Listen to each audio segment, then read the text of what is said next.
Okay, you're right. Update po tayo sa Captain for today, guys. Heto na naman, guys. Si Catherine Bernardo po, spotted po sa mall kung saan ay hinihintay niya si Alden Richard. And you know, guys, may mga kasama po tayo sa showbiz na kung saan po ay siyempre, bulong-bulungan ba na may boyfriend na daw si Catherine, politiko, or else ginagamit lang si Catherine sa mga, siyempre alam natin pagdating sa mga politiko sa ngayon, guys, ay malapit ng eleksyon.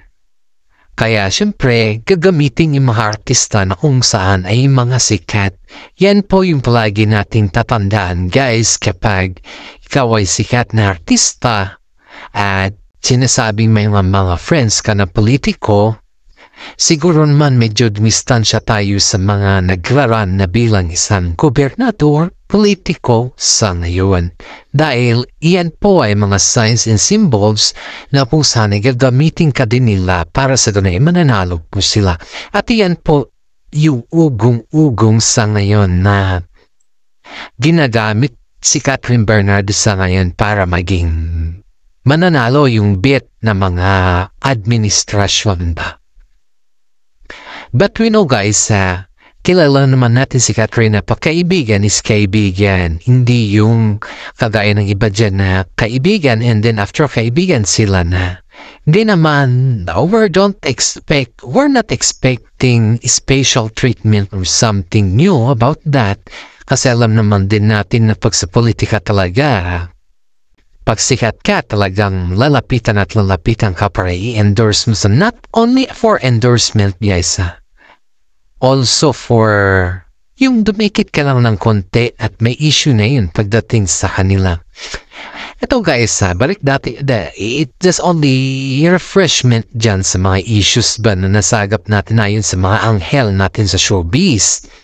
And then now, guys, si Catherine Bernardo po ay spotted dun sa mall. Naku, hindi, wag na natin bagitin kung anong mall yun. Kasi, parang kasi may hati ata yung mall na yun baka kasi magkakamali pa tayo. Pero, we're just being update sa mga fans ba. Ito, guys, nakaupo si Catherine Bernardo and she's wearing a white t-shirt at saka nakakuan siya, nakasimpleng pants lang ba siya. Alam mo yung quad lang, yung hindi siya mukhang artista. Ganon yung tera ni Catherine Bernardo.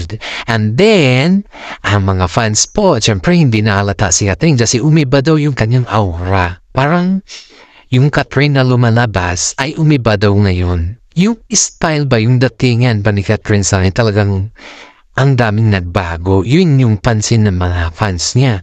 Kaya nga po hindi siya nilapitan, nagpa-take picture kasi nga talagang hindi mo talaga siya makikilala, guys. Ngayon, mom, ito na lang daw yung nakatingin yung tinutok daw sa kanya yung CCTV dun sa restaurant. Aba, dun na. Doon na nagsigawan yung mga tao, doon na rin nalaman na hinihintay niya si Alden doon. Supposedly pala si Alden kasi she don't know na nandun na si Catherine. Kasi ang balak daw kasi ni Catherine just only yung kung nang ba mag-refresh yun. Lakad dito, mall dito, shopping dito, parang baga refreshing lang sa sarili. Yun yung kwan niya, yung balak niya. And then, suddenly, na-realize niya na kailangan niya si Tisoy sa kanyang paglalakbay. Kasi, you know, guys, nasanay kasi si Catherine kay Alden Richard na kahit saan man siya pumupunta, basta hindi lang complicated dun si schedule ni Alden, and then go naman itong si Alden, guys. Kaya ito tumawag siya kay Tisoy and then waiting for Tisoy in mall. And yun, guys, may isang anggulong hindi dito maintindihan ng mga fans ng Catherine. Kasi dumating, ayaw ko mag-discriminate ng mga ibang fans kaysa dumating kasi yung fans ni dating Katniel siguro ito dahil yung mga tira-tirada niya kay Catherine Bernardo parang may kirot siya guys. Kasi halos napansin ng mga netizen dun yung klaseng pag-i-interview niya kay Catherine kung bakit how easy for you the 12 years na ganon lang kadali na palitan si DG. Are you, yung kumbaga is naka-move on ka na ba? That's the direct way ba? Pero ginamit niya kasi yung 12 years na yung relationship nila ni DG. And then sa mga analysis natin dito guys, and not only me, pero yung mga reaction ng mga kasama natin na pumunta sa mall na nakipagsigawan din sa cut din guys is parang nasyak lahat yung mga tao. Yung reaction nila is, they are waiting for something.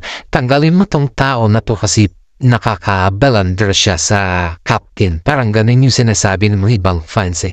You know, pero as a professional way kay Catherine naman, hindi naman niya yung baga is tinuluyan yung taong nagtanong sa. She just answer it with a nice way lang. Sabi niya, kung nagawa naman ni DJ na mag-move on ng ilang araw, why not naman na hindi ko magawa sa taon?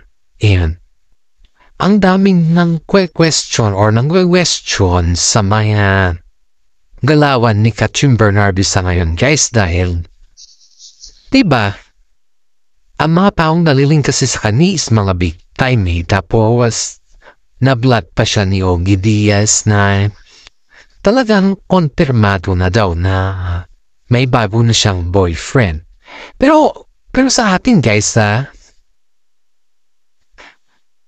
mahirap man na aminin or ano man yan, katotohanan man yan or hindi, hintayin na lang natin yung sasabihin ni or yung nanggaling kila Catherine Bernardo at saka si Mami Min. Kasi si Mami Min naman talaga, iyan talaga yung super protective sa kanila at alam naman din natin na nadala na sila kay Daniel Padilla. At ito naman na si Mami Min guys is botong-boto naman ito kay Alden Richard. Halos lahat ng mga ginagawa ni Alden Richard at saka si Catherine Bernardo ay gustong-gusto ni Mami Min dahil pinapakita ni Alden Richard kasi na siya dapat yung maging Mr. Right ni Catherine Bernardo. You know guys, hindi naman si Alden yung taong mag-give up ng totally ba. Lamang sabi niya, handa daw siyang hintayin si Catherine kahit anong mangyari. At saka ito pa guys, sinupalpal din ni Alden si itong nagbida-bidahan na nag-interview kay Catherine dun sa mall kagabi dahil nabanggit kasi nito na ano daw yung pinagkaiba ni na Alden Richard at saka si Daniel Padilla pagdating ng mga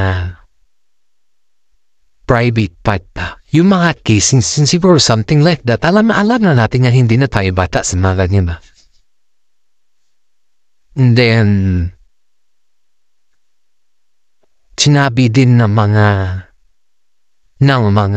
mga kapwa niya doon na, oy, wag naman ganyan, napaka-private na yan. Pero sinugot pa rin siya ni Catherine Bernardo. Habi niya, mas gentleman daw si Alden compared daw kay Daniel Padilla, guys.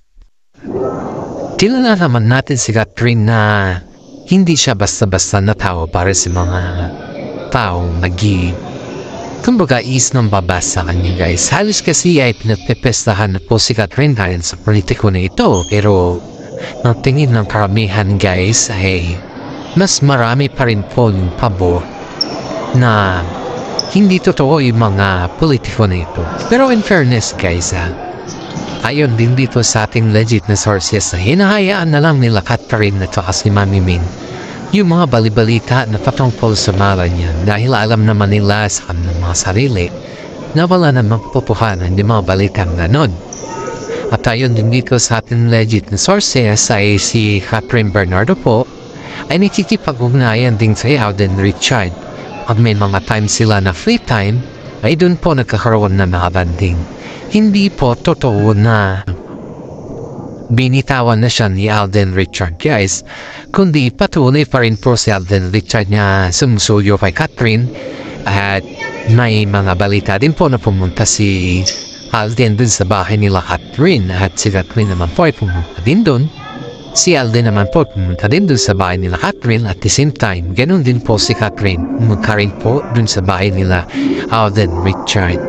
May mga time din po na nag-invite yung mga pamilya ni Alden kay Catherine, ay yan po ay talagang pumupunta si Catherine dun guys. Kaya yung mga sinasabi nila na yung kumbaga is umiwas na si Catherine Bernardo or si Alden Richard kay Catherine, ay hindi po yan totoo guys, kundi mga pan lang po yan.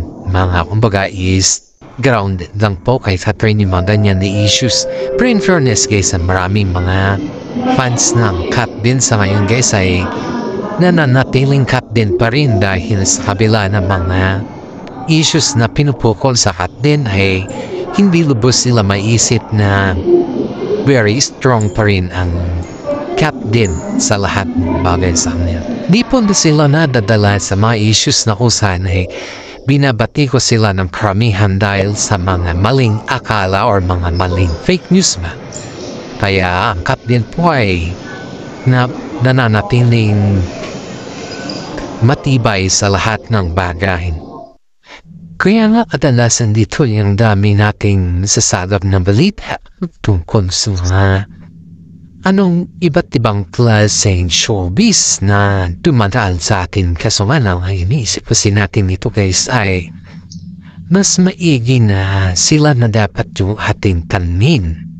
Pero ayon din dito sa ating mga nasagap na balita guys ay di umano si Alden Richard po ay sinusuyo pa rin si Catherine sa kabila ng lahat ng kanyang pagmamahal.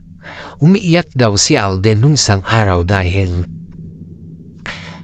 parang yung kwan ba, yung toxic na schedule nila, yun yung nabigay sa kanila ng homesick. Kumbaga, yung kwan ba, yung namimiss nila ang isa't isa, at sa tagal na daw nila sa showbiz guys ay ngayon lang daw nila naramdaman yung mga ganon-ganon na bagay. Kaya sobrang hirap na naintindihin paminsan-minsan yung mga mood din ng mga ibang tao. Kasi as far as I know guys is nahihirapan din si Alden Richard na hindi makita si Catherine Bernardo. Yan yung katotohanan dyan guys. Isipin mo sa kabila ng lahat ng situation or sa kabila ng lahat ng kaganapan ay makikita mo pa rin yung tinatawag na ano ba meron sa kanila at bakit ang hirap aminin or ang hirap nilang paaminin sa isa't isa. Pero it doesn't mean guys na yung mahirap silang paaminin or so whatsoever. Pero katotohanan dyan guys ay alam naman natin na si Alden Richard po ay may something na kay Catherine Bernardo at hindi lang nila maamin-amin nga doon pa dahil siyempre nandyan si Daniel Padilla pa eh. Yan yung katotohanan dyan guys. Pero kung kunin natin sa mga salitang katotohanan talaga ay mahal ni Catherine si Alden. Kaya nga si Alden ay kahit anong sinasabi o kahit anong pambabato sa kanya ng mga taga-showbiz din, kahit anong sabihin din sa kanya, ang mga tao po ay iniisip pa rin kung sa ano ba yung patutunguhan or saan pa ano ba yung may patutunguhan ba ang Cat din. Parang iniisip ng mga taga-showbiz guys. Pero sa katotohanan guys may patutunguhan ng Cat din kung wala nang magugulo sa kanila. Kasi nga, si Alden naman guys, nakakaunawa yan. Alam naman natin na nakakaunawa yan si Alden.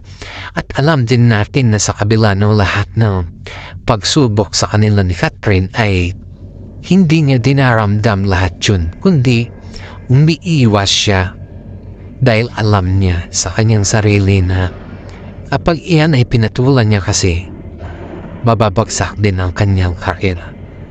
Matalino si Alden kasi kung tutusin natin, matalino siya, hindi siya yung tao na marunong pumapatol sa mga kung ano-ano lang dyan.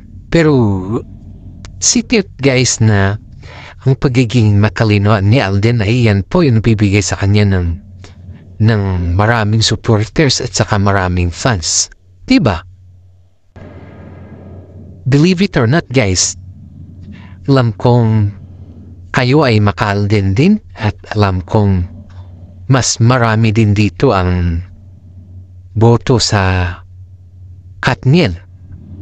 Pero kahit anong mangyari guys, para sa akin kahit anong mangyari, kahit gaano man kabas or kahit ano man yung sabihin nila kay Alden na ginagamit lang siya ni Catherine, ay yan ay mahirap paniwalaan pag hindi sila mismo yung nakakausap natin. Pero pag hanggang sa mga tono lang na naririnig natin sa mga kabila, siyempre wag naman tayong maging bias ba? Dapat maging balanse tayo sa lahat. Kasi pag maging bias tayo sa lahat, may mga masasaktan din na mga inosente. Pero pagpabor naman kayo kay Daniel Padilla guys. Ako kasi guys hindi ako pabor kay Daniel Padilla. Dahil mas mahal niya ang kanyang aso kumpara kay Catherine Bernardo.